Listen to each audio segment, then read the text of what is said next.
تو آج ہم ایک ایسے موضوع پر بات کرنے والے ہیں جو ہم سب نے شاید سینکڑوں بار سنا ہوگا، مثبت سوچ۔ جی بالکل۔ ہر کوئی کہتا ہے اچھا سوچو اچھا ہوگا، لیکن سچ پوچھیں تو کیا یہ صرف ایک اچھی لگنے والی بات ہے یا اس کے پیچھے واقعی کوئی قابل عمل فارمولا ہے؟ صحیح۔ کیا صرف سوچ بدلنے سے حالات بدل سکتے ہیں؟ آج ہمارے سامنے دی blue print of positive thinking نامی کتاب کے کچھ اہم حصے ہیں، جی اور ہمارا مقصد صرف اس کا خلاصہ بیان کرنا نہیں ہے، بلکہ ہم اس کے دعووں کو پرکھیں گے، ان کی گہرائی میں جائیں گے اور یہ جاننے کی کوشش کریں گے کہ کیا یہ واقعی ایک بلو پرنٹ ہے۔ اور یہ پرکھنا بہت ضروری ہے کیونکہ یہ موضوع جتنا مقبول ہے اتنا ہی غلط فہمیوں کے شکار بھی ہے۔ بالکل۔ اس کتاب کی دلچسپ بات یہ ہے کہ یہ مثبت سوچ کو ایک احساساتی کیفیت کے بجائے ایک منظم حکمت عملی کے طور پر پیش کرتی ہے۔ اچھا۔ تو آج ہم اس کتاب کو ایک نقشے کی طرح استعمال کریں گے اور اس کے 4 اہم ستونوں کا جائزہ لیں گے جن پر یہ پوری عمارت کھڑی ہے۔ بالکل، عمارت کی بات کی ہے تو آئیے بنیاد سے ہی شروع کرتے ہیں۔ کتاب کا پہلا اور سب سے بڑا دعویٰ وہ یہ ہے کہ ہمارے خیالات ہماری حقیقت بناتے ہیں۔ جی یعنی جو کچھ ہمارے دماغ میں چل رہا ہے وہی ہماری زندگی میں ہونے لگتا ہے۔ اب یہ سننے میں تو بہت اچھا لگتا ہے، لیکن ایمانداری کی بات ہے یہ تھوڑا غیر حقیقی بھی لگتا ہے۔ ہاں، یہ سوال بہت اہم ہے۔ کیا واقعی اگر کوئی شخص صرف یہ سوچے کہ وہ امیر ہو جائے گا تو کیا وہ ہو جائے گا؟ مطلب کیا یہ اتنا سیدھا ہے؟ نہیں، یہ اتنا سیدھا نہیں ہے۔ کتاب کا مقصد یہ کہنا نہیں ہے کہ آپ آنکھیں بند کر کے خواہش کریں اور وہ پوری ہو جائے۔ اچھا۔ اس کے پیچھے جو نفسیات کام کر رہی ہے اسے کہتے ہیں سیلف فلفلنگ پروفیسی، یعنی خود کو پورا کرنے والی پیشن گوئی۔ بالکل۔ جب آپ کسی چیز پر پختہ یقین کر لیتے ہیں تو آپ کا لاشعور آپ کے رویے، آپ کے فیصلوں اور آپ کے عمل کو اسی یقین کے مطابق ڈھالنا شروع کر دیتا ہے۔ کوئی مثال دے سکتے ہیں اس کی؟ جی، مثال کے طور پر ایک شخص ہے جو یہ مانتا ہے کہ وہ ایک اچھا کاروباری نہیں بن سکتا۔ اب کیا ہوگا؟ جب اسے کوئی نیا آئیڈیا آئے گا تو وہ سوچے گا نہیں، مجھ سے نہیں ہوگا۔ صحیح۔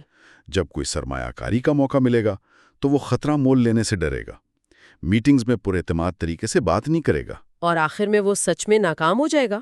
بالکل۔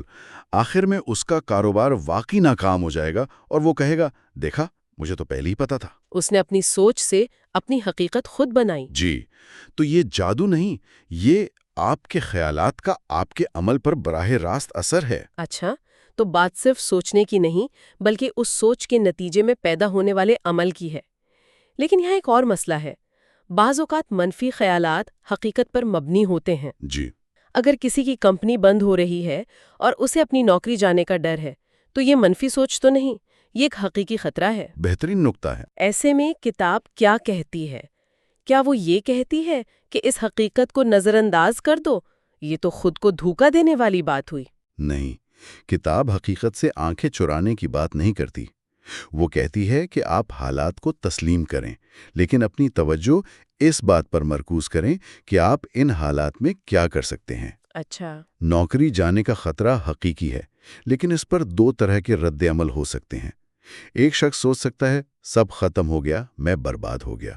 اس سوچ کا نتیجہ کیا ہوگا؟ وہ مایوس ہو کر بیٹھ جائے گا۔ جی، اور دوسرا شخص تسلیم کرے گا کہ صورتحال خراب ہے، لیکن وہ اپنی سوچ کو اس طرف موڑے گا، ٹھیک ہے، یہ ایک چیلنج ہے، میں آج سے ہی نئی نوکری تلاش کرنا شروع کرتا ہوں، میں اپنی سی وی کو بہتر بناؤں گا، میں اپنے نیٹ ورک سے رابطہ کروں گا۔ دونوں کی حقیقت ایک تھی، لیکن ان کے خیالات نے ان کے عمل کو بالکل مختلف سمت دے دی۔ تو یہ بلیو پرنٹ حقیقت سے فرار نہیں بلکہ مشکل حقیقت کے اندر اپنے لیے مثبت راستے بنانے کا نام ہے۔ بالکل، یہ بنیاد ہے۔ یہ فرق بہت اہم ہے، یعنی خیالات کی بنیاد پر ہی اگلی منزل تعمیر ہوگی۔ تو اگر یہ بنیاد ہے تو اس عمارت کی دیواریں کیا ہیں؟ جی، کتاب ہمیں دوسرے نقطے کی طرف لے جاتی ہے، خود اعتمادی پیدا کرنا۔ کتاب کا جملہ ہے کہ خود پر یقین کامیابی کی کنجی ہے۔ یہ تو سیدھا سیدھا پہلے نقطے سے جڑتا ہے۔ بالکل، یہ دیواریں ہیں جو اس بنیاد پر کھڑی ہوتی ہیں۔ اگر خیالات حقیقت بناتے ہیں تو اپنے بارے میں اچھے خیالات رکھنا ہی خود اعتمادی ہے۔ جی، لیکن یہاں بھی ایک باریکی سمجھنے کی ضرورت ہے۔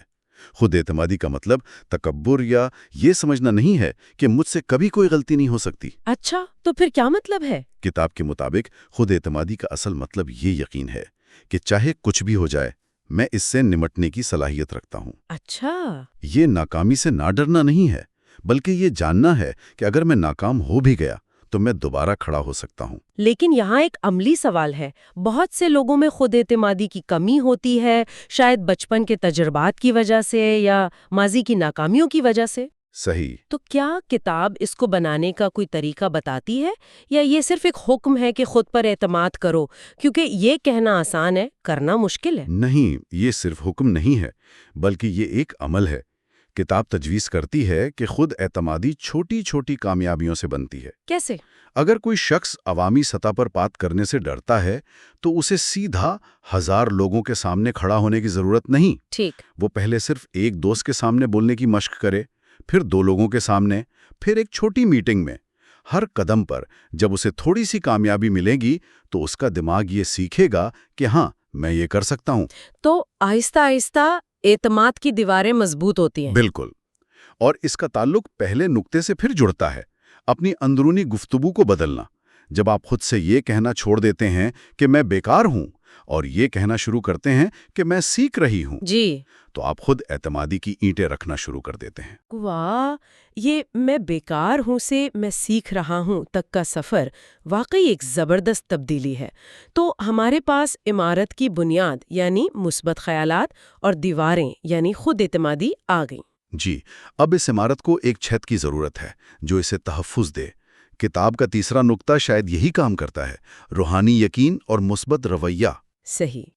کتاب کہتی ہے کہ روحانی یقین انسان کو مضبوط بناتا ہے۔ اب یہاں روحانی کا لفظ سن کر کچھ لوگ اسے صرف مذہب سے جوڑ سکتے ہیں۔ کیا کتاب اس کی وضاحت کرتی ہے؟ ہاں، اور یہ بہت اہم وضاحت ہے۔ کتاب کے مطابق یہ چھت صرف مذہبی عقیدے کی نہیں ہے۔ اس کا مطلب ہے کسی ایسی چیز پر یقین رکھنا جو آپ سے بڑی ہے۔ مطلب؟ یہ کائنات کا کوئی اصول ہو سکتا ہے، انسانیت کی بھلائی پر یقین ہو سکتا ہے، یا صرف اس بات پر پختہ ایمان کہ آخر میں سب ٹھیک ہو جائے گا۔ اچھا، یہ ایک سائیکولوجیکل اینکر یعنی ایک نفسیاتی لنگر کا کام کرتا ہے۔ نفسیاتی لنگر، یہ دلچسپ ہے۔ فرض کریں ایک جہاز طوفان میں پھنس گیا ہے۔ اگر اس کے پاس لنگر نہ ہو تو وہ لہروں کے رحم و کرم پر ہوگا، لیکن لنگر اسے ایک جگہ پر قائم رکھتا ہے۔ جی، اسی طرح جب زندگی میں مشکلات کا طوفان آتا ہے، بیماری، مالی بحران، تو یہ یقین ایک لنگر کا کام کرتا ہے۔ یہ آپ کو امید دیتا ہے۔ یہ نفسیاتی لنگر والی بات بہت طاقتور ہے، لیکن کیا اس کا ایک منفی پہلو بھی ہو سکتا ہے؟ کیسے؟ کیا ایسا نہیں ہو سکتا کہ کوئی شخص صرف اس یقین پر بیٹھ جائے کہ سب ٹھیک ہو جائے گا اور خود کوشش کرنا چھوڑ دے؟ یعنی یہ یقین اسے غیر فعال مطلب پیسو بنا دے؟ یہ ایک کلاسیکی بحث ہے، ایمان بمقابلہ عمل۔ کتاب اس یقین کو عمل کا متبادل نہیں بلکہ عمل کے لیے ایندھن قرار دیتی ہے۔ اچھا، ایندھن۔ اس کے مطابق حقیقی یقین آپ کو بیٹھنے نہیں دیتا، بلکہ آپ کو یہ ہمت دیتا ہے کہ آپ مشکل حالات کے باوجود کوشش جاری رکھیں۔ کیونکہ آپ کو اندر سے پتہ ہوتا ہے کہ آپ کی کوشش رائے گاہ نہیں جائے گی۔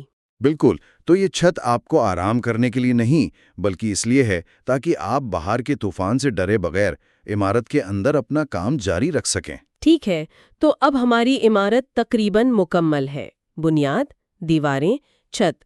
لیکن کوئی بھی عمارت تب تک مکمل نہیں ہوتی جب تک وہ موسم کے اثرات، خاص طور پر طوفان کا مقابلہ کرنے کے لیے تیار نہ ہو۔ صحیح، اور زندگی کا سب سے بڑا طوفان ہے خوف۔ یہ ہمیں کتاب کے چوتھے اور آخری نقطے پر لاتا ہے، خوف پر قابو پانا۔ بالکل، اور یہاں آ کر یہ ساری چیزیں ایک ساتھ جڑ جاتی ہیں۔ اگر آپ غور کریں، خوف کی جڑ کیا ہے؟ ناکامی کا خوف، لوگ کیا کہیں گے اس کا خوف، نامعلوم کا خوف۔ یہ سب خوف کہاں سے آتے ہیں؟ منفی خیالات کی بنیاد سے۔ جب آپ کو خود پر اعتماد نہیں ہوتا، یعنی دیواریں کمزور ہوتی ہیں، تو خوف کی ہوائیں آپ کو آسانی سے ہلا دیتی ہیں۔ اور جب آپ کے پاس کوئی بڑا یقین یعنی چھت نہیں ہوتی، تو آپ ہر چھوٹی مشکل کو دنیا کا خاتمہ سمجھنے لگتے ہیں۔ کتاب یہ نہیں کہتی کہ بہادر انسان وہ ہے جسے خوف محسوس نہیں ہوتا۔ یہ ناممکن ہے۔ خوف تو ایک فطری جذبہ ہے۔ جی، کتاب کہتی ہے کہ بہادر وہ ہے جو خوف محسوس کرنے کے باوجود قدم اٹھاتا ہے، اور اس بلو پرنٹ کا مقصد اسی ہمت کو پیدا کرنا ہے۔ تو جب آپ کے خیالات مثبت ہوں، خود اعتمادی مضبوط ہو اور یقین پختہ ہو، تو آپ خوف کو ختم نہیں کرتے، آپ اسے کنٹرول کرتے ہیں، آپ اسے اپنے فیصلوں پر حاوی نہیں ہونے دیتے۔ یہ کنٹرول کرنے والی بات دلچسپ ہے، لیکن کتاب کس قسم کے خوف کی بات کر رہی ہے؟ کیا یہ روزمرہ کے خوف ہے، جیسے اسٹیج پر جانے کا خوف؟ جی، یا گہرے وجودی خوف، جیسے موت کا خوف یا زندگی میں بے مقصد ہونے کا خوف؟ کیا یہ فارمولا ہر قسم کے خوف پر کام کرتا ہے؟ کتاب بنیادی طور پر ان خوفوں پر توجہ مرکوز کرتی ہے جو ہمیں عمل کرنے سے روکتے ہیں، اچھا، یعنی کارکردگی اور سماجی خوف، نیا کاروبار شروع کرنے کا خوف، کسی رشتے میں پہل کرنے کا خوف۔ اس فریم ورک کا مقصد ان رکاوٹوں کو دور کرنا ہے۔ اور گہرے خوفوں کا کیا؟ اس کے اصول ان پر بھی لاگو ہو سکتے ہیں، لیکن ایک مختلف طریقے سے۔ وہ آپ کو ان خوفوں کا سامنا کرنے کی ذہنی مضبوطی فراہم کرتے ہیں، بھلے ہی آپ انہیں مکمل طور پر ختم نہ کر سکیں۔ تو آج کی اس گہری گفتگو کا نچوڑ یہ نکلا کہ the blueprint of positive thinking صرف اچھا سوچنے کا مشورہ نہیں دیتی، یہ ایک پورا نظام ہے جی، ایک عمارت کی طرح۔ جس کی بنیاد آپ کے خیالات ہیں، دیواریں آپ کی خود اعتمادی ہیں، چھت آپ کا یقین ہے، اور یہ سب مل کر آپ کو خوف کے طوفان کا مقابلہ کرنے کے قابل بناتے ہیں۔ بالکل درست۔ اسے ایک بلو پرنٹ کے طور پر ہی دیکھنا چاہیے۔ اگر آپ صرف ایک حصے پر کام کریں گے تو عمارت مکمل نہیں ہوگی، اگر بنیاد کمزور ہے تو دیواریں گر جائیں گی۔ اور اگر دیواریں نہیں ہیں تو چھت نہیں ٹک سکتی۔ اس کتاب کا اصل پیغام یہی ہے کہ ذہنی مضبوطی ایک جامع عمل ہے جس کے ہر حصے پر توجہ دینا ضروری ہے۔ یہ واقعی ایک مکمل نظام لگتا ہے، لیکن اس گفتگو کے آخر میں سننے والوں کے لیے ایک سوال چھوڑنا چاہتی ہوں جس نے مجھے سوچنے پر مجبور کیا ہے۔ جی ضرور۔ یہ بلو پرنٹ فرد کے اندرونی دنیا کو بدلنے پر بہت زور دیتا ہے، لیکن اس وقت کیا ہوتا ہے جب مسئلہ اندرونی نہیں بلکہ بیرونی ہو؟ اچھا سوال ہے۔ جب کوئی شخص نظامی ناانصافی، معاشی عدم مساوات یا کسی ایسی بیماری کا شکار ہو جس کا کوئی علاج نہیں، کیا ان حالات میں صرف مثبت سوچ کافی ہے، یا یہ فریم ورک ان بیرونی رکاوٹوں کو کم اہم سمجھتا ہے جو کسی فرد کے کنٹرول سے مکمل طور پر باہر ہیں؟